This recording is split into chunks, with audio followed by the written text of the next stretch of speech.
suns, everyone, and welcome to Heroes of the Halcyon, the best, and to the best of our knowledge, only Galactic Starcruiser Superfan podcast. I'm Galactic Starcruiser Superfan Christine, and with me are Superfan Martin and Superfan Drew. And today we have a fantastic couple here to talk to us about Starcruiser.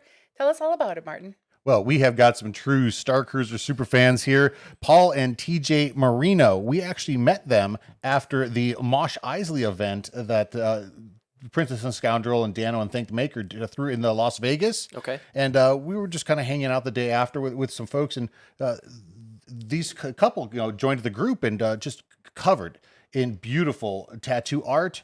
And it just kind of drew us in. We were asking, where did you get that, incredible Star Wars art? And TJ said, my husband, Paul right here.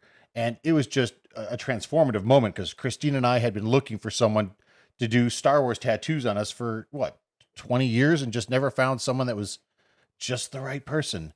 And it was so much fun to talk to them about their voyage. And they actually sort of had a Halcyon honeymoon, which is a lot of fun to talk to them about. So let's actually get right into the story with Paul and TJ Marino. Well, Paul and TJ, welcome to Heroes of the Halcyon. Thank you for having us. It's so exciting to have you. And one of the questions that we kind of like to ask of all of our guests to kind of introduce you to our listeners and viewers is, what was both of your introduction to Star Wars?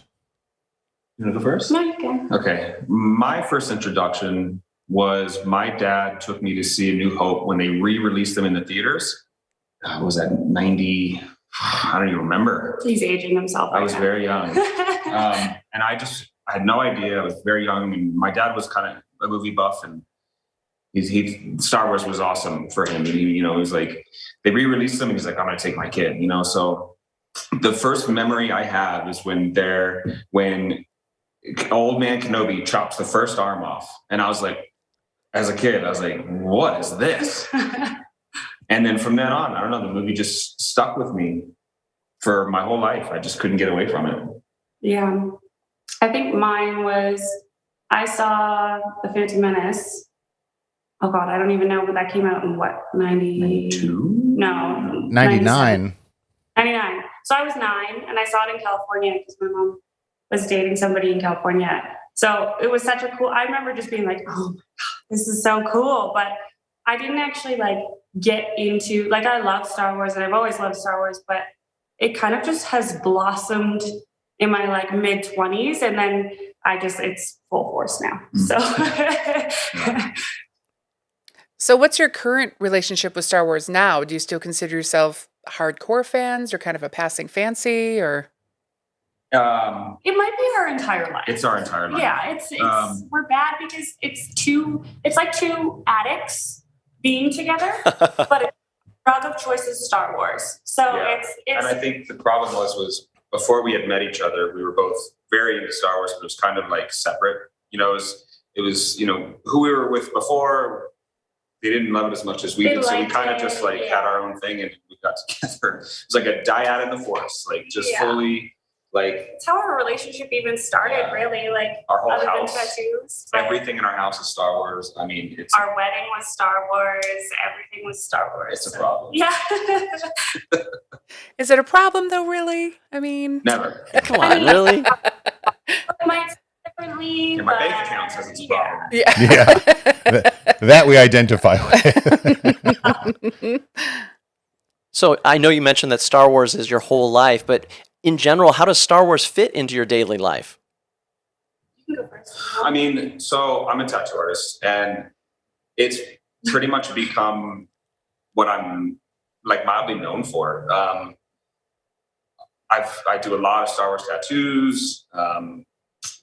I tattoo a lot of people in the Star Wars community too, which is really awesome, and it's such a fun experience because I kind of get to live vicariously through you, because it's I don't tattoo, but I go in and I'll make friends and stuff. But it's awesome because it's just it's such a good community. So when you get to tattoo Star Wars people, you have so much to talk about, and you don't have to filter your nerdiness, which is awesome. Yeah, and it's I'm trying to kind of even divert my career into just doing more Star Wars stuff.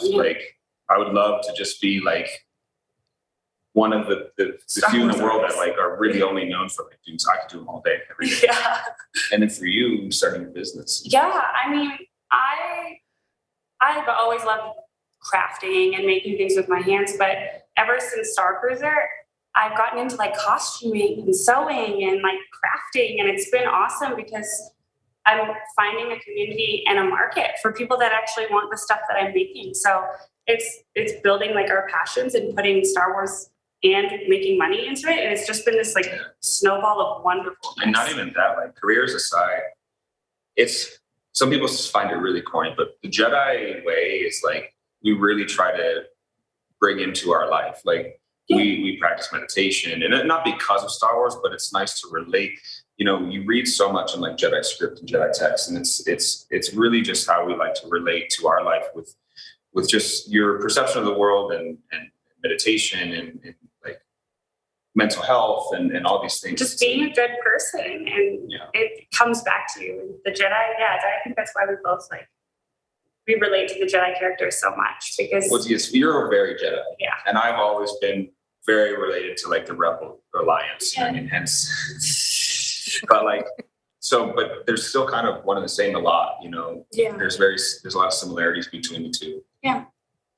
Which is hard. We live our life based on that. Well, Paul and TJ, it's so much fun to see how you two do kind of like, I'm not going to say work together officially, but you're like, when Christine and I were tattooed, we actually were able to collaborate with both of you on the images, and TJ was actually there in the studio, just moral support for Holding my hand for our first tattoos. But it was so much fun to actually do that design work and that design phase, because we wanted someone that was so deep in love with Star Wars. And really, that's why you are known, again, for a lot of things, but the Star Wars community is absolutely embracing you. And if I'm not mistaken, you're getting actually Lucasfilm certified. So I'm going to, I'm doing my first convention with Infusion Empire. And they're I think we're the only ones, or one of the only ones that are actually associated with Lucasfilm. So we do a lot of like Comic-Cons and things like that. And we tattoo at these conventions under the label, you know, of So basically you're given like you're doing a good job by Lucasfilm, which is like kind of just the cred alone is amazing. So yeah, I'm just excited and all the other tattooers that are in this kind of group are all nerds just like me. You know, they love all that kind of stuff. So it's nice to do like, you know, I love doing tattoo conventions, but I'm excited to do these kind of conventions and be just surrounded by people that Have you done them before? I think like any sort of like Comic-Con and tattooing at Comic-Con? Yeah. No, this is my first time. Oh, so I didn't even know that. Instead of just being a tattooist, I can be like a full nerd. Yeah. Welcome to the fold. Well, is there some kind of, Paul, I'm going to ask this question kind of you specifically, but I'm kind of interested, TJ, if you've got an opinion on this as well, but is there any kind of Galactic Starcruiser character, location, or any particular visual from Starcruiser that you're kind of looking forward to tattooing on someone? I don't know if I have a specific, because I just fell in love with all of it. I mean, there's so many cool ideas that you could do, even with just the ship itself. I got to do some of, you know, the logos on you guys, and then I actually had a group of people that just had they went on their Starcruiser and the voyage and fell in love with it, and then came to me and I did a bunch of little like Starcruiser tattoos. And normally he doesn't even do these like little tiny pieces, but we were like, there's Starcruiser people. Yeah. We have to. So, but like character wise, I mean, there's so many. Even Gaia would be so awesome to tattoo. Gaia would be awesome, yeah. But he rolls his eyes because it would be like such a nightmare to tattoo. But the navigator compass, I took so many close-up pictures because I was like, I want this tattooed on me, but I knew that he would be like, oh God, it's so many straight lines. And it's like, but there's some really cool imagery with that place. Like I'm excited to go back and be able to like pull even more imagery, because I think the first time we were just like, it was so overload. Yeah. So much going on. And I feel like we missed out on so much. We tried to do everything we possibly could, be still like, it's the FOMO that we talk about every time. Like, first timers, brace yourselves, because your mind is going to because there's no like we didn't brief ourselves, we didn't look anything up really, so we went in fully blind to it. And then I remember when we first got on, we knew nothing, and then there's people already at like scanning their bands and getting their missions, and we're like, did we miss something? Like, are we? I think they're gonna ask us that. Yeah. But we had to kind of figure out what to do, and then once we got that, we're like, oh, okay, and then we fell full force into it. Yeah. So tell us about your wedding and what role the Galactic Starcruiser experience played in your wedding. The location. So I had read Princess and Scoundrel. So it had came out just before Voyage, I think. But I was like, okay, this is so perfect because we are literally going to be living out Leia and Han's honeymoon. And that's what we're doing. And we found this amazing location that literally looked like Yavin 4. Yeah. It was so cool. And it just kept us in the experience too, I feel. The Starcruiser was kind of the forefront to even where we got married to. Because we had looked at a few locations. We looked at Mexico and all these other places, but we really wanted to honeymoon on the Starcruiser. So we were like, well, why don't we just get married in Orlando then? And then we, again, like she said, we found this place that was just incredible. Like absolutely such an incredible venue. It looks like a Jedi temple mixed with like Yavin 4. It was insane. It was so cool. Well, we've seen the pictures from your wedding, and they're just gorgeous. You actually had a full-size R2-D2 at your wedding as well. Oh, yeah. Shout out to Aaron with the R2 Builder, or the Droid Builders Club. He came and he brought his fully functional R2. He was like greeting guests. He was like beeping and booping at all the guests, and it just like totally set the tone for everything. Well, R2s are...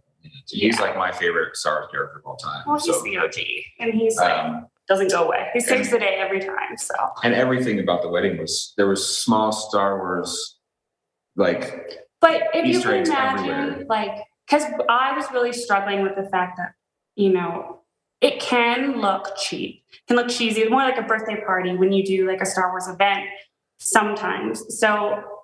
Our wedding was like classy, but still Star Wars.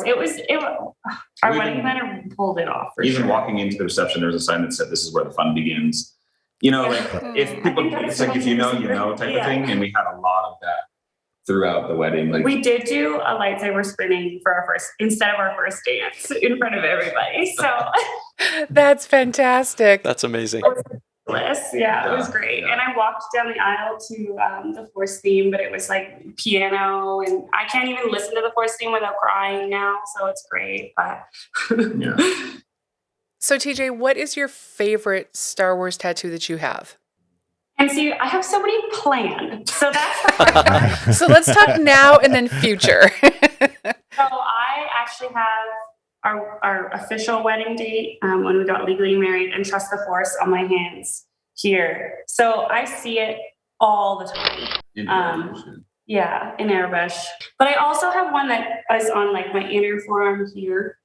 And it's the symbol for the Force ability to be able to communicate with animals. Like so like that. And it's like, I don't know if it's canon still, but it was canon back. I mean, she went deep lore. She's got like the Zepho hieroglyphs. I got like the temple or the pillar of knowledge. Love it. The temple. So like I got like little hidden Star Wars stuff everywhere, but I have like a whole Star Wars leg planned, which I'm really excited about, that are actually based off of these paintings. So I got a lot. But finding time to get tattooed is hard sometimes. Yeah. Well, Paul, we're actually noticing, we were up there getting tattooed just 3 weeks ago, and I'm noticing some new ink on you that's Star Wars. Can you kind of tell our listeners what you got going on? On my face. So, but the crazy thing is that you should tell the backstory. It was fake before. So, okay, yeah. So, you can see it. Part of my character for Starcruiser, I don't know if you can see it. So I like photoshopped you probably can't even see it now, but in my picture, I'd photoshopped because I love in the Clone Wars, like 5s and all them, they have like something right here. And I always thought that was so cool looking. So I photoshopped like some sort of like text type of thing, like very in universe on my face for the thing, and then for the Starcruiser for our like ID badges and stuff. And then I was like, well, now I really want something there. And then after watching, I'm going to encourage this, of course. Like I said before, I've always really related with the Rebel Alliance. That's kind of always been my favorite part of Star Wars. So Rebel was like, I always thought like maybe just do Rebel and like airbrush right there would be cool. And then because I have so many things, like my work backpack and all this stuff has that on it. So, and then after watching Andor, I was like, I'm ready. Let's do it. Yeah. I'm all for it. Yeah, Cassian's your guy, like other than Luke, obviously, but like Cassian, there's something about his character that just he's one of my favorites. Yeah. And Rex. Yeah. But like I pulled the plug and I got excited because I think it looks great. And it's like, I'm excited to see on Starcruiser if people think it's fake. Oh yeah, I'm waiting for that. Like, because people are gonna think it's fake. I'm just gonna be like, yeah. Oh, no.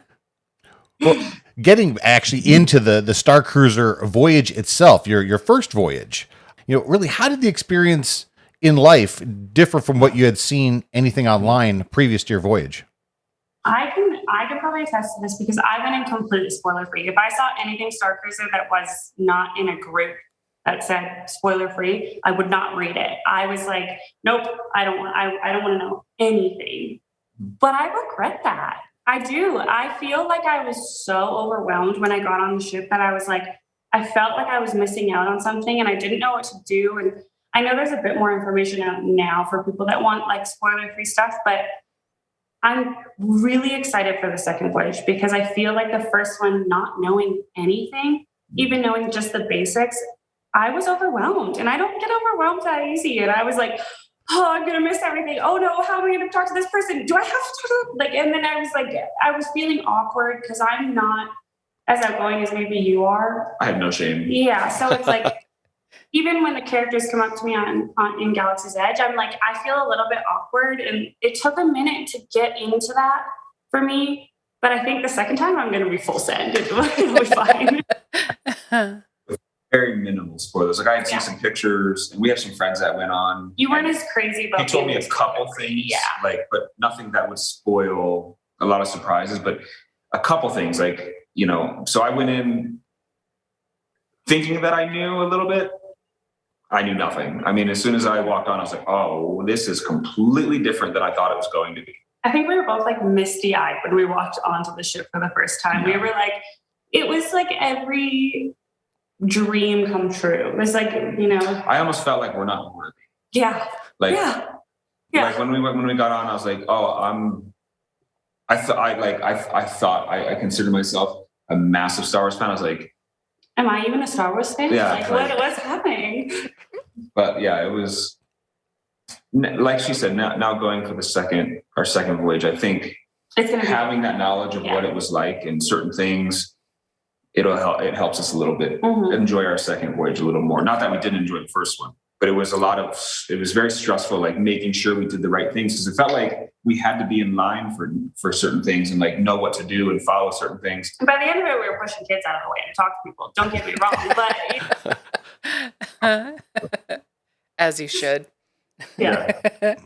So in a recent episode, we talked about storytelling through costume and your makeup and so forth, and how it can serve as a shorthand for folks so that they can identify your character. Just looking at both of you and having just met you today, you both look like Star Wars fans, just for the record. Biggest compliment, truly. Thank you. I feel like I dress dark side in my everyday life, but I'm not. It's like if a Jedi wore all black, that is literally my wardrobe on a daily basis. So it's good. If I don't wear a Star Wars shirt to work, my coworkers are like, "Are you sick?" Yeah, are you feeling that?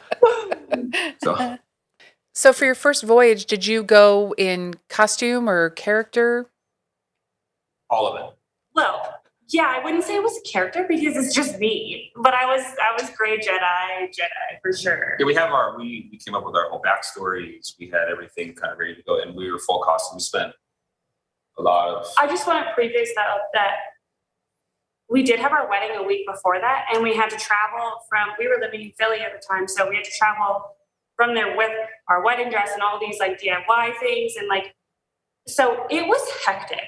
Like we did not have time to just focus on our costumes, but we still pulled our costumes out. I feel like we had people come up to us and we're like, we can't wait. We literally waited every single time there was a costume change because we were so excited to see what you guys were wearing. Yeah, we still went full force with our costumes. Yeah, for sure. 100%. But yeah, we tried to do it the best we could, not knowing anything. Yeah, because there's some weird Disney rules. And I'm used to Disneyland. So there's some weird Disney rules there with dressing up. And they're a little more strict there. So I was really worried. Yeah, well, just in general. And I was really worried that certain things were going to, and I obviously like, there's kids there. So I wanted to be like still tasteful and still respectful, but like still be me and like have that, I don't know, that balance. Yeah, it was hard. We tried to like, not knowing anything about it, still tried to do the best we could with costumes. Yeah. But we were in like full costume. We put and we created our own characters. So it's not, we didn't replicate anything. I think that helped a lot though for us, like with the storyline, because people were calling us out at that point because we were in costume. And there was, you know, to the people who are going that don't want to dress up, like for sure, I understand that like apprehension, but I'm so glad we went full out because I feel like it really helped us. It helped point us out. People knew who we were. We kept one specific thing from the costume every single day. So they like, it was recognizable, but. Oh, wow. That's awesome. You guys look great. Wow. So that was. I was so tall because I was wearing my big platform shoes, which like I'm used to wearing platforms. So for me, I could run around in them, but don't recommend for people who aren't, for sure. Yeah, your CSL photo experience pictures are among some of the coolest we have ever seen. Yeah. I mean, anyone that thinks that they can, you know, do what the CSL photo experience does, they can't. It's just You have to do the photo experience. At least once. At least one of them. We're just out here living our dream. We had our lightsabers. It was really cool. And So in your first voyage, without going into spoilers, of course, we'll save those for a spoiler section at the end, but what paths did you guys follow? The same path we follow in real life. Like she was very Jedi and I was very rebel. So, you know, our backstory is a little bit, she's very force sensitive. And I'm more Rebel Alliance, but found out that I'm force sensitive, but still kind of more within the Rebel Alliance. Kind of like I'm from Tatooine, deserty scoundrel. oh my God, speaking of where we were from though, because I was so embarrassed. And this is like a great embarrassing story to tell because we got on the ship and I was like overwhelmed. So I'm like, oh my God. And I had practiced my backstory. I had like done all the prep and it was so great. And I was like, I got it down. And I was like a Varaka trainer and I had spent time on Utapau because like I, you know, just like so deep universe. Yeah. But then the person asked me, a cast member asked me where I was from, and I said Naboo, which is where I was going to be from because I love that planet and it's like has a special thing for me. And they're like, oh, what part? And I was like, oh, panic, the main part. And I was like, oh, I am not even a Star Wars fan. I'm not even a Star Wars fan. I guess I don't even know the main part. What is that? No matter how much you practice and prep yourself, it's. But they took it in stride and they don't make you feel stupid. They didn't say to you, TJ, we're going to need your card, and I'm sorry you've lost the dental benefits now. I literally like I might be kicked off at that point. And I was like, I take my tattoos off, just laser them off. Yeah, I don't even deserve this anymore. Yeah, because it's nerve-wracking when you're on there for sure at first, but you fall into it. Yeah, you do, for sure. So a question that I'd like to ask is, what were your two character names? Did you have actually character names or did you use your own names? I used T. Yeah. I just used T. Honestly, because I wanted to see myself in that universe. For me, it was like, and I don't ever wear white. I always wear black. So I was already feeling like I was a character because I was dressed in all light colors. So TJ and T, I guess is, you call me T, but that's about it. But I went as T. Yeah. And for me, with the wedding coming up and we were moving across the country at that point, that's the one thing I didn't even put enough effort into. And so I was like, oh crap. I just went by my name. But this time same character, same backstory, but I'm gonna come up with an actual name. Yeah, because when they were calling me by my name, I was like, oh, that doesn't sound like a Star Wars name. Paul is not very Star Wars, but Well, while you were on Starcruiser, was this your first time to Galaxy's Edge or Batu? And what were your thoughts? No, our first time in Galaxy's Edge was our first date. Yeah, so ridiculous. We're not that bougie, I promise. It was just a one-off thing, but we love Galaxy's Edge, and we spent a week in Disney before the Starcruiser, but after the wedding, and so by the 7th day, we felt like really comfortable in Batu. So it was like when we were on the Starcruiser, when we went to Batu in the Starcruiser, that was our 3rd time in Galaxy's Edge. Yeah. But the 7th day before the Starcruiser, we got to walk around Galaxy's Edge, and it was kind of like a rainy, crappy day. So there wasn't a lot of people there, but I do a lot of saber spinning. So we got some really cool videos, and it felt like home. It's so weird, but it just feels like home when we go back there. Yeah, I feel like comfortable. Yeah. It's so funny. I love it there. But it was like raining, and everybody's under shelter and riding rides, and we're out in the middle, right in front of the Falcon. Yeah. And I'm like filming her, and she's doing her lightsaber spins. Such a good husband. People were just like, "Do they work here, or are they just that?" People were taking pictures of us because we're that nerdy that we're like we have to spin in front of the Falcon. So yeah, it was fun. Mm-hmm. So, what surprised you most about your first voyage, especially going in spoiler free? How I felt. Yeah. I think that's the biggest thing. And obviously the production and how the cast members remember your name. And it just blows my mind because I can't remember people's names. Sometimes I can't remember my own name, and so they talk to you one time and you just instantly build a relationship with them. And you feel so special, and you just feel so, and I was worried it was going to be, I'm not a theater kid at all. Never was a theater kid. And I was worried it was going to be we're going to the Star, it's kind of dorky and not a good way in a sense. I don't know how to say that PC, but you thought it was going to be, we were worried because we didn't know. And going to a themed thing, we didn't want it to be corny. Because I don't like talking to the characters on Batu. They make me feel awkward a lot of the time. And I was worried I was going to feel like not at all. Yeah, with Star Wars, with something that we love so much, we're like, oh, I hope this isn't doesn't ruin it for us, you know? And it didn't. I was it became a part of my personality, and now it's a problem, but I'm surprised by that. I think for me, what I was most surprised by was the attention to detail. Yeah. On the Starcruiser, just every nook and cranny, no spoilers. No spoilers, but there's a certain thing from Princess and Scoundrel that you have to look for. Okay, yeah.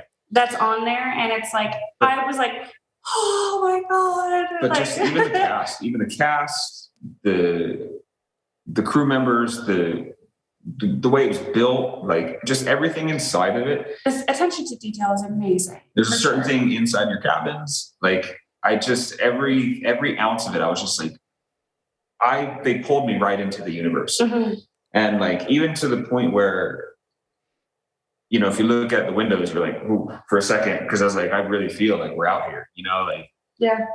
The attention to details, I was this is insane. But that's what the problem is, because it's like a drug and you just want more.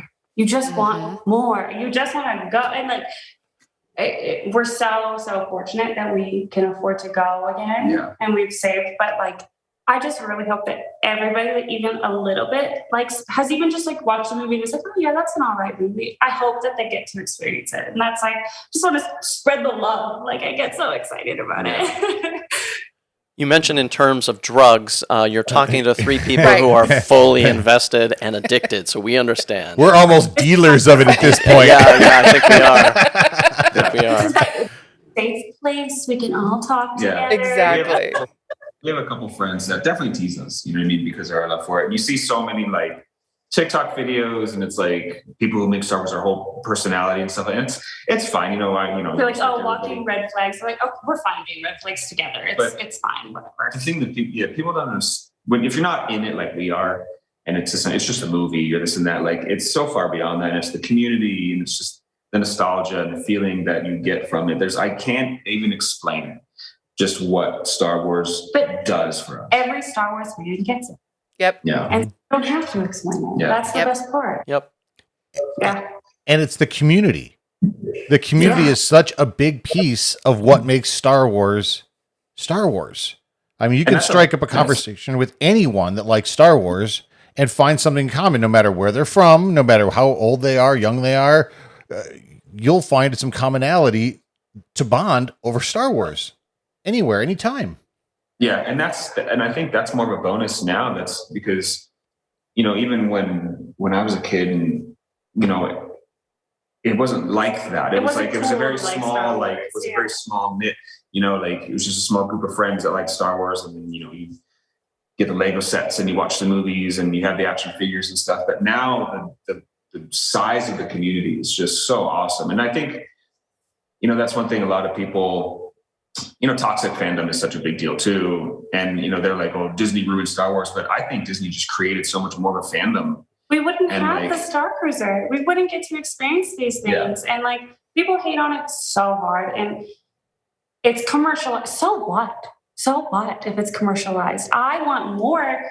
When I see other girls or women that like Star Wars, I don't care if they just like Yoda or like Grogu.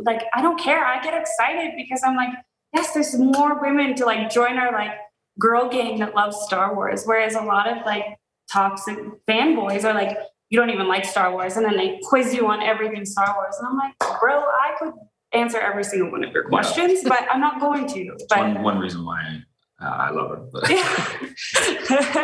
but yeah, and then creating a whole new generation of Star Wars fans. Yeah. It's just so awesome. Yeah. I love it. It's the best. Well, one last question on Bot 2 itself before we go back to Starcruiser is, TJ, since saber twirling is such a really awesome thing that you're doing, did you get to build a lightsaber at Savi's lightsaber workshop? Yeah. I'm not a crier, but anything to do with Star Wars, for some reason, the waterworks just start. So we didn't do it on our cruise because we were worried that there was going to be not enough time, and we just wanted to really maximize our time there. But the only reason we didn't is because we did it on our first date. So I'm trying to be all tough and look like, I'm not that nerdy, don't judge me. And he booked us the lightsaber building at Savi's. And then I was like, no spoilers, but when certain events happen, I was like, and he looks over and it was not good, but I was like, okay, this is who I am. I love lightsabers, and I want to do that experience again because it was just it's so. But she thinks I looked over her crying, building lightsaber, and was like, what is this? But actually Marvin Gaye is playing in my head. Let's get it on. Yeah. Nice. At that moment, he knew he wanted to marry me. There you go. That's awesome. I'm going to steal a line from an Indiana Jones movie, and you have chosen wisely. Yeah, it was, yeah. So on your Starcruiser voyage, did you guys have a memorable interaction with a non-face cast member? Yeah, and it almost made me cry. So I was no spoilers, trying to talk to the Saja, get into the Jedi. And that's a little bit hard. It's not as easy as you think it is. And so we were sitting at dinner and I finally spotted one of them. And I said something to him that, is non-spoiler. It's so hard to not spoil. Yeah, but I said something and so why did you say that? And I actually had put a Jedi pin inside of my costume. And I said, because not all of us are dead. And his eyes just lit up. And he was just to me, it was just such a magical moment. And it changed everything about my experience from that point forward. And I was I think that he thought I was going to do something inappropriate because I was the shirt there still, but there was a pin and I was so excited. Yeah, he didn't even What are we doing here? On the fly, I didn't even, it was just something that just came to me. And it was something that I was I'm so proud of that movie moment. That was just such a special moment for me. Yeah. And the no face cast members aren't the main ones, right? My favorite interaction was, so for breakfast, he's going to expose me right now. She drinks energy drinks for breakfast. So I have ADHD, so stimulants or something that obviously we didn't have one. And if she doesn't, she doesn't have one, she can get headaches. And I was like, oh no. And I'm scrambling to find one. So I went to, the area where we eat and stuff. So I asked one of the staff, and I was like, is there any energy drinks or anything on here? Something stronger than coffee. And everybody is so great at staying in character. That's one thing. If you haven't been before, it's awesome. They don't break character. It's awesome. So he was like, let me see what we have. And he walked in the back and he came out and he said, he brought me a Red Bull. Which they don't even serve. So he went above and beyond. He must have gone out to go get one. So he brought me a Red Bull and he said, I managed to find a crate that we had from Earth in the back. And it had it on it. And I was like, this is amazing. You're like, I love you. Yeah, I love you. Thank you so much. I love you. Greatest thing ever. That was like such a good, quick on the fly, like. It made me step back and be like, wow, this is really worth every single penny, every single, hour we spend on the costumes. I'm vegetarian. I've been vegetarian for, I can't even remember how long. And so for me, I'm always a little worried about food because sometimes vegetarian options, it's like you get a salad and it's like, that's so great. Like, here's a mushroom. Yeah. And I actually, when we sat down to the first dinner, I was pulled aside and talked to the head chef, and he remembered who I was. He asked me all these questions. Meal, he remembered. He came out to talk to her. I had to say it one time, and I have to say it 5 times in a restaurant we sit at for 5 minutes. It's like it blew my mind the amount that they care. Yeah, every course he would come out personally to her and say, here's what we have for you. And I was like, thank you so much for feeding me. Yeah. It was that's that attention to detail. Yeah. It's crazy. Yeah, the service there cannot be beat. I mean, if there's even a small opportunity that they can do something for you, they're going to do it. And that's the thing too that we've tried through several episodes to make sure to get across is that it doesn't matter what you think might be a challenge for you to get on the ship. It's not. It's just not. Just talk to somebody. Yeah, and just being polite to people, because we did see a few people that were kind of like, why are you here? Because you're so grumpy. Like, you're on the Starcruiser, be excited. But, even the people that are grumpy, they were so nice too. And I know that's like Disney, but at the same time, the vibe, they don't let the vibe go down, which is the best part. Like, they're just like hypers, and you can't help but be hyped as well. But let's take the question that you asked about the non-face characters, and let's actually spin that into the main characters, the Captain Kevans, the guys. So are we going into spoilers, Martin? Oh, I would say that the spoiler gates are open. So folks who don't like spoilers, you might want to just tune out now, but come back later after your voyage. So what was your favorite moment or interaction with one of the primary face characters? Sammy was our dude. Sammy, there's just something about, and we had Sage as our Sammy, who I know that he had left. He's now left the Starcruiser. See, that's how much I loved his character. I followed him on Instagram. I found him on Instagram. He was just so friggin' wonderful. I found this. I think I was one of the only ones. Yeah, Sammy! You go. It was ridiculous. Yeah, he was. Because you can, you kind of pick which lane you want to go into, basically. And we immediately connected with him, and not on purpose. It just we happened. Also forced our way into his storyline, and hence the pushing children out of the way. But we got so involved with him that he would point us out. If there was a certain mission and there's a lot of people around, he'd point TJ and I out to go do stuff because we just beelined right toward, because something about him, he was so awesome. I did have a moment with Chewie though, and almost made me cry because I was standing in front of people. We were in the engineering room, and I was I'm really tall. So there was little kids behind me, and I was trying to I'm sorry, I'm so tall. And then Chewie grabs me by the shoulder and pulls me back beside him, being I could just tell he was saying, I'm tall too, it's okay. And he just hugged me, and I was there's a picture of me cheesing so hard because I was I love you so much. But it was an awesome moment. And I was and the whole Jedi ending, I don't want to spoil that. I'm not going to, even spoilers, I don't want to spoil that for anybody, but the whole Jedi finale part, it just it was everything I hoped it would be and more.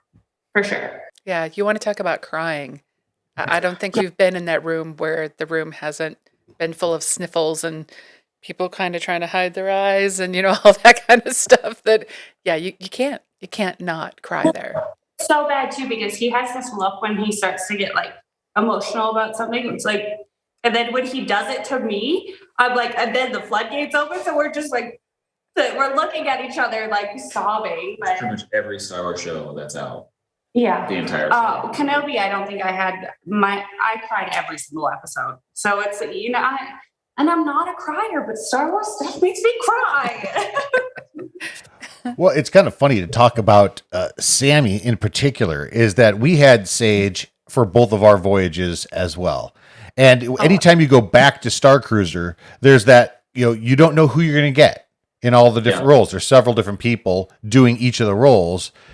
But it's a bit of melancholy for me that, I know for a fact that this next voyage, I'm not going to have Sage. I'm going to have a new Sammy, and it's going to be great. And we are going to support whatever cast members we have 100%. But it's just kind of odd to think that Sammy is 100% guaranteed to have a different face this next voyage. Yeah, in the theater world, of course, on Broadway casts, Drew says as though he's been to a lot of Broadway shows, but there are actors who originate roles, and we listen to the cast albums, and I still listen to Phantom of the Opera, and it's Michael Crawford singing as the Phantom, but when you see the show, and I'm sure it'll be very similar on Starcruiser, I'm a little, I know you are too, don't get me wrong, I'm excited to see the different interpretation of Sammy, so I'm looking for that personally, but yeah, I see what you mean, Martin. It's tough to think, oh, that was my last time with Sage as Sammy.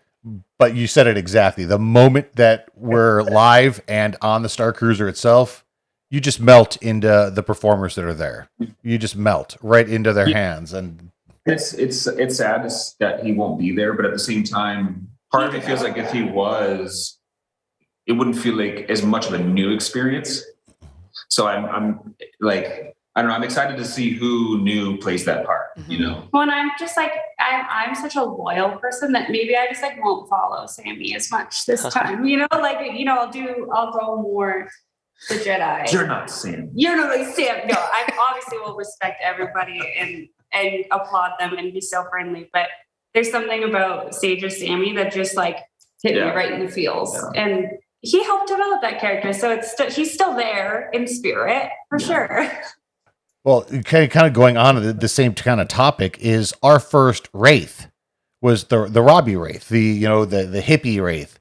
And we found out an incredible fact this past week that Robbie only did the Wraith role 4 times. Yeah, that was stunning, actually. That was stunning to me. I mean, the interaction and just the relationship between him and we had Brianna both times as Gaia.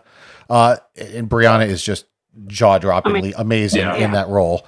But you look at the interaction and the interplay between the Robbie Wraith and the Brianna Gaia, and I would have put any amount of money down that they had done this hundreds of times. Like, it was so tight, it was so close, they had that relationship so dialed in, and for me to find out that they only did it 4 times, and what number were we?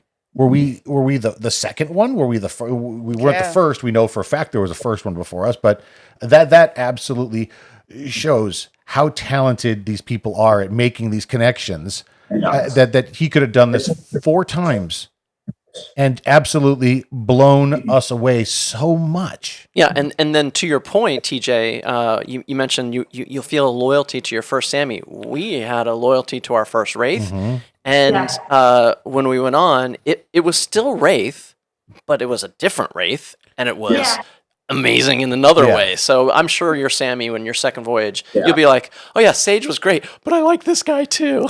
Yeah, and I'm totally like that. I'm like everybody's biggest cheerleader. Like, I get so excited, and so it's like, I'm sure I'll be fine. It's just right now, I'm like, no, I see him easily, but I'm sure I'll.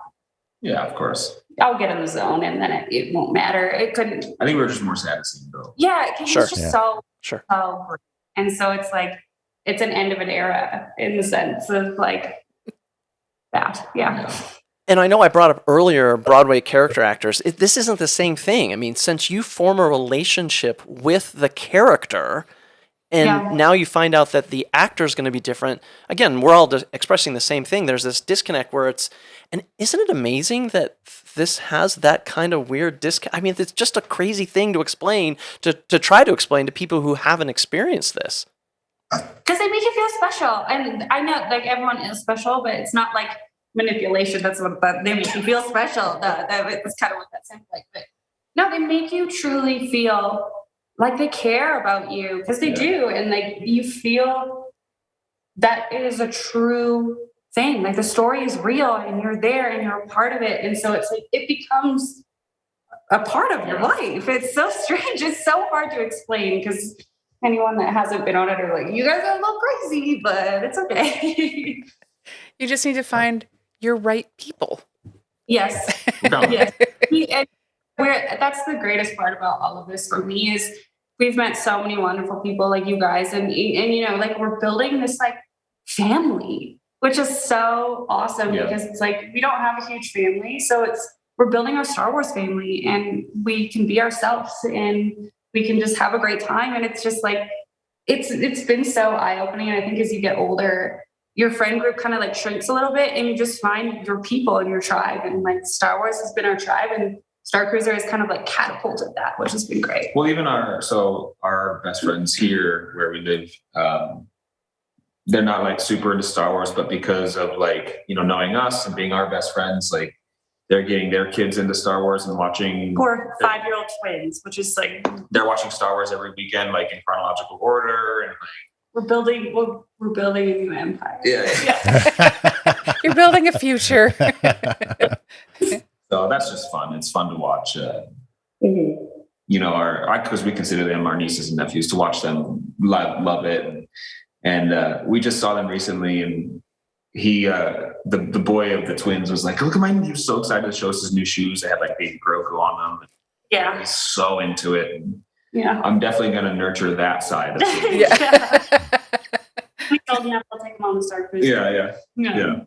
So now that you've gone, what would you say to somebody who is still sitting on the fence? Stop thinking about it. Just go. Just go. Just YOLO. I'm bringing that back. I'm bringing YOLO back, but YOLO. Like you have to do it. Yeah, it's, you know, and a lot of, you know, I feel like the most daunting part for people is the money. It's expensive. It's, you know, anything like that. But people spend that in Vegas on a weekend, you know, at a nice hotel. Yeah, but if you're on the fence, like you obviously want to go, but you're worried about spending the money. You're worried about is it going to be worth it? Yeah. 100% worth it. It's such an experience. We wouldn't be going twice. Within a year. There wouldn't be people going 4 or 5 times if it wasn't worth it. Yeah. And I've like talked to people like clients who ask about it and things like that. And it's funny, a lot of people that don't know much about it assume that it's just kind of like a themed hotel. Like it's just like, oh, there's some Star Wars stuff around and it's just like a theme. And then like, it is a full immersive experience. Like but that makes some people nervous too. So I kind of interject and I'm like, but it's not lame. It's not like. No, anytime I explain that it's an immersive experience, people are like, oh, really? Oh, that sounds cool. Yeah. Wow. And it's, you know, you're living out a story. You're part of a story for like 2 days straight. You know, I always warn people, it will become a huge part of your life. So just be prepared for everything to change. Like be prepared for how you introduce yourself to certain Star Wars fans. Like, you know, it's going to be half your posts if you're like on Instagram or TikTok. Like it changes you in the best way. Even my clients they came and got a bunch of the small like Starcruiser tattoos, like as a group after they went on the voyage for the first time. Even small things like hit you and they stay with you about being on there. Like they got their rate they like really connected with. And every time they said they were going to go do something, he always said to them, he says, I love that for you. That stuck with them. So they came back and they got the Starcruiser logo with in Airbrush. It would say, love that for you. Like just that one saying like stuck with them. And that's what they remember the most about it. And it's just, it's so like individualized and everybody takes something away from it. That's totally different. I would say also anyone sitting on the fence, like if you have really small kids, maybe just go yourself first so that you can enjoy it. And it's great for kids, but we don't know from experience because we don't have the age, I guess. Yeah, but I think that true diehard Star Wars fans, don't go with kids. Just be a big kid yourself, and then go with kids after if you can. But the one kid is so funny. Oh, we talked to this family on our voyage, and that's the experience that she had with a little girl that was super cute. Oh my god! And were they twins? I don't know if they were twins. Anyway, they were super close in age if they weren't twins. And this girl was she looked, kind of dressed like Rey a little bit, very like Jedi. And you could see her she would follow me and do the eyes towards me, and I was like, "You're mine. Come here. Yeah, come here." But we would see, before we talked to them, we would see this little kid, 5, 6 maybe, full First Order. He's rolling around with the First Order, rock with the Stormtroopers. He just dived right into his First Order story. I don't think he was with his parents the entire time. Once so it's saw him. Fine. I never once saw him with his parents. He was running around doing missions, and I was like, that's so funny. And then when we talked to this family, come to find out that's her brother, and she was like, my brother sucks. He's a bad guy. And she's like, he likes the Empire. He doesn't hang out with us. So he just went off and did his own thing. The whole time, didn't even see him with his parents. But he was he wasn't a bratty kid, so it was a little mini First Order officer that you were just kind of respected because you were like, oh, okay, he's with everyone else. So yeah, it's again, if you're on the fence, just do it. Yeah, it's something you'll remember forever. It is such a great experience. Go with people you like, or don't go with anyone at all. What was your experience with the girl? Oh my God. So she had a lightsaber. And so you're not supposed to carry around lightsabers with blades in them. But of course, kids are a little bit different. And me knowing how to kind of spin a lightsaber, she would just come up to me and give me the eyes. The eyes where there's just a little kid and she's just so excited. And I think she truly thought I was a Jedi, which was the coolest thing ever. But she came up to me and I was like, oh, that lightsaber is so cool. Do you want me to show you how to use it? And so she she stood in front of me and I taught her how to do figure eights with her lightsaber. And she was the most excited she's ever been. Gave you some credits. Yeah. So she came back later and gave me some little credits, 3D printed credits she had made. And it was just such a connection that I was like, I feel like a Jedi knew my little Padawan and it's so exciting. Yeah. It was so cute. And then she would just, every so often, she would come up to me and cry. And she was so cute and so shy. And it just it melted my heart for sure. Yeah, and those are the experiences that make this. I mean, the cast is one thing, the Disney cast members who help with the experience, but the connection you make with fellow passengers and other people, again, this is a unique space that encourages this kind of interaction, and it's amazing. Awesome. Yeah, I can't really think of any other time where a little girl would actually think I was a Jedi and I could teach her how to use a lightsaber. That's my dream, but there's no other place that I could probably do that than our own house where we're teaching our kids we know. But It just makes it so much more special when it's this little girl who just has stars in her eyes. And it's if we had amazing. A kid, we're screwed. So again, now that we're in the spoiler section, I'd love to hear what each of your favorite moments are on the voyage itself. My favorite moment was one of the first. It was so huge spoiler when they were trying to hide Chewie, and this was we were trying to figure out where to put him, and the stormtroopers were looking for him, and all this stuff. And so TJ and I were instructed to go into the Sublight Lounge where the stormtroopers were standing there because someone had told them that Chewie was in there, so they were looking for him, and they were diverting Chewie to the engineering room. And then there was a guy on there that was the First Order. It wasn't a cast member; he was in character. He was going there to tell them that Chewie was in the engineering room, and I stopped them. And as they're about to go, and I said, "Oh, I think he's over there in the lounge." And they totally turned around and went. And the guy looked at me and he goes, "Well played." That's awesome. And so I heard them enough that they were able to get Chewie in the engineering room without being caught. And I was very proud of that moment. I felt like I just saved the whole galaxy. And mine was probably the holocron, for sure. Yeah. Mine was and then there's Yoda comes out, and there's just, and you just feel one with the Force. You just, it's just like, I get goosebumps even talking about it right now, because it's just, it was such a special moment. When we heard Yoda's voice. Oh, that was good. Yeah. And I was like, oh, wait a minute. I literally have goosebumps right now. It's just, yeah, that's. And the holocron coming out, and just like the way that you feel so connected with like Rey, even though like we didn't really talk to Rey that much. It was very fleeting with her, but I still like felt, I was like, yeah, my girl. Like it was like, and I'm not a massive sequels fan, but I still like, I don't hate it, but I still was like, yeah, Rey. Like I was so excited, and then maybe like the sequels even more, because I was like, oh, I hung out with her, Yeah, you're a nerd. Well, I think it's safe to say that between the five of us, we are some of the biggest Galactic Starcruiser super fans out there. But a question that we kind of like to ask, and one of my favorite topics to talk about is, if you had a magic wand and Imagineering budget, what's something that you would each change about the Galactic Starcruiser experience? Hey, it doesn't even take a lot. The one that I want, it does not take a lot of money. And I think I talked to you guys about this before when we were just talking in person. Just let me turn the lights off so I can keep the window open and look at space while I'm sleeping. I just want to look at space. Yeah, that was the only thing that we were like, oh, I wish that was a little different. Was in the room, we were getting ready for bed, and we were so excited to be able to just like fall asleep looking out in space. And then I turned the light off, and the whole thing shut. And I was like, wait, no.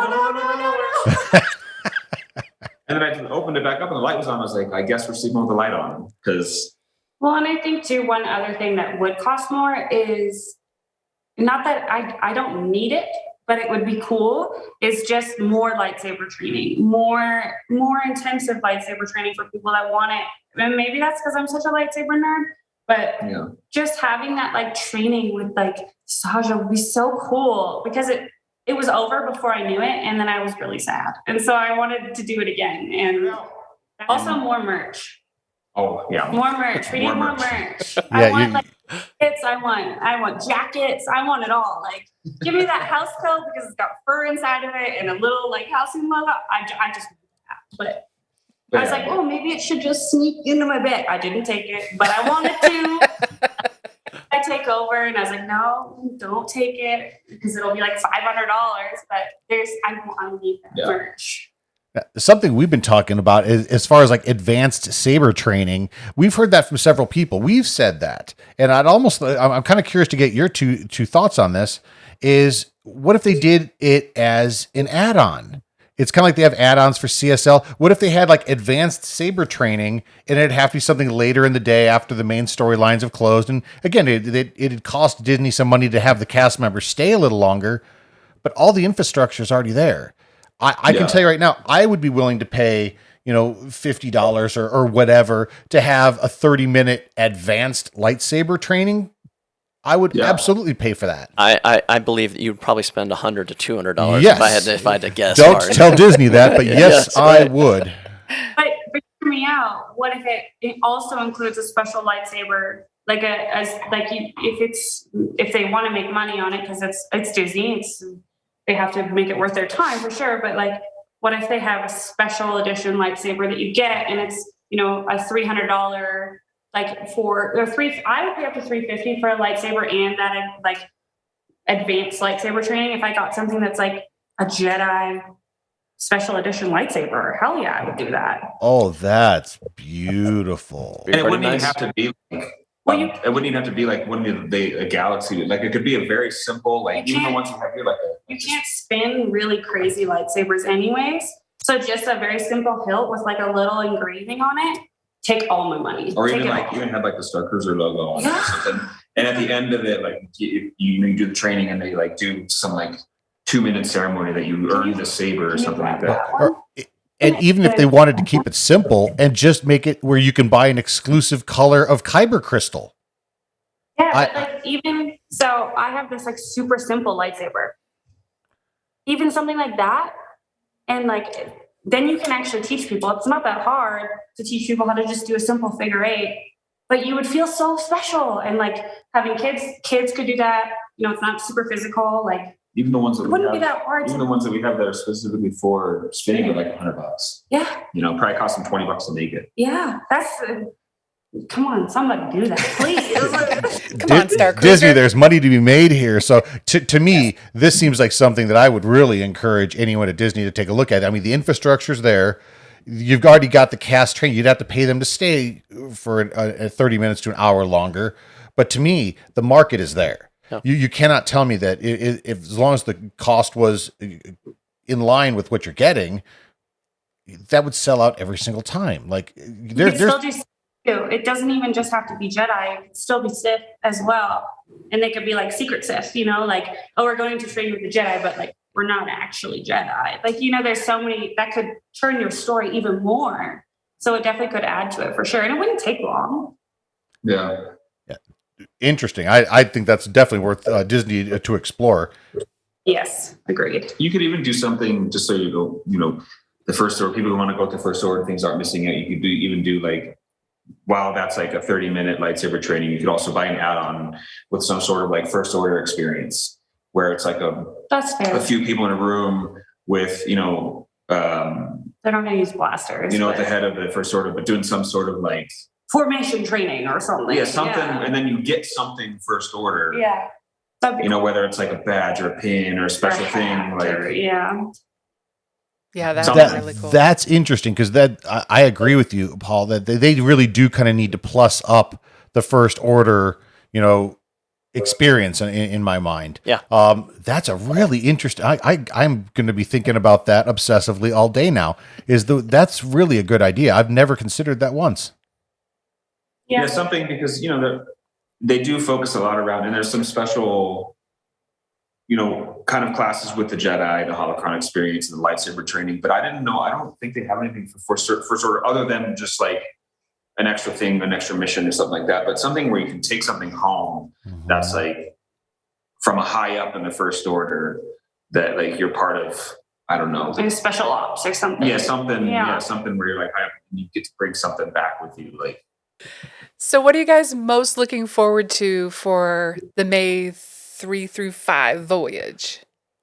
The crew. I'm so excited for the vibes. It's just, I feel like we went on our own and now we have all of like our Star Wars friends going, and like, it's just, I'm so excited. I can't even, it's going to be the energy on that cruise is going to be insane. Yeah, and just now that we know what to do, I think I'm just more excited to now like do it again with the knowledge of what to do and not feel confused or like, oh, I feel like I'm missing out on something. Just to really experience it more relaxed with the knowledge that we had from kind of figuring things out the first time. Yeah. Well, if people wanted to find you on Instagram, on TikTok, on any of those places, where can they find you? My handle, I only have one Instagram, it's all my tattoo stuff. It's Paul Marino Tattoo. And my TikTok is Drop It Like It's Hot. So that's HOTH, Drop It Like It's Hoth. Yes, it's all like lightsaber spinning, Star Warsy nerdy stuff. So well, thank you guys so much for joining us today. We were so excited to have you guys on because of your epic story. Yeah, we were so excited too. Thanks for having us. You bet. And we cannot wait to see you guys in May. I'm so excited. We're counting the days. Yeah, well, not quite because I have costumes to make, but yeah. Okay, so now I want to get a Star Wars tattoo, and I want Paul to do it for me. What an amazing conversation. Yeah, absolutely. They are fantastic people. And their entire house is just top to bottom Star Wars. It's truly just, it's so much fun to meet these folks where Star Wars is just so embedded in their DNA. Yeah, and for folks who watch the video, you saw the Force neon behind them. Before the video, they actually tilted it up. It says "Trust the Force." So their whole house is literally that kind of decoration. Yeah, TJ does a lot of her saber spinning right there in front of the "Trust the Force" sign, and it's just what a cool spot. But just so much fun to just sit there in a tattoo studio with these incredible new friends, just watching episode 3 and watching several episodes of Andor back to back to back to back while we're getting inked. And what an incredible community this is. What a motivating community. I mean, Christy and I have been talking about getting tattoos for 20 some years now, and it just never felt right. It was never the right time, never the right subject, never the right people. And this was everything that we ever looked for. And what else can I say? Well, how did you meet them again? We actually met them at the Las Vegas Mosh Isley event. That Princess and Scoundrel and Dano and the Thank the Maker podcast, they throw these really great events called Mosh Isley. That's kind of an emo music, Star Wars theme party. They did the first one at Star Wars Celebration last year. Then they did one in Las Vegas, and they're doing another one upcoming at this year's San Diego Comic-Con week in San Diego. But Paul and TJ just kind of showed up at the next day. We were hanging out with Dano and Sarah and Stephen from Princess and Scoundrel, and this other couple joined us and just covered head to toe in these beautiful, sleeves of tattoo art. And we just were, wow, where did you get this art? And TJ's just like, my husband Paul does this. And it was just that bolt of lightning where Christine and I just looked at each other silently, and we were just like, is this it? Yeah. Literally at the table at this lunch where we're all eating, we just looked at each other, and I'm like, is this it? And Christine's like, yeah, this is it. We need this guy to ink us. And what an incredible, fortuitous opportunity. Yeah. There it is. That's awesome.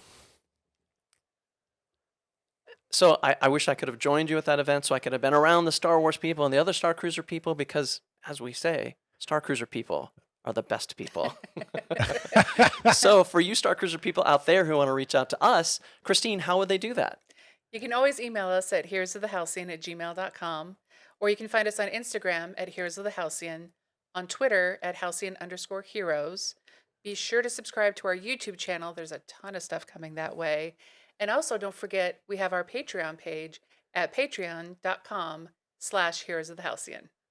Well, it's always fun to shoot the poodoo with all the Starcruiser superfans out there. So until next episode, it's our honor. Let's raise our glasses with the Halcyon toast. Tabooite!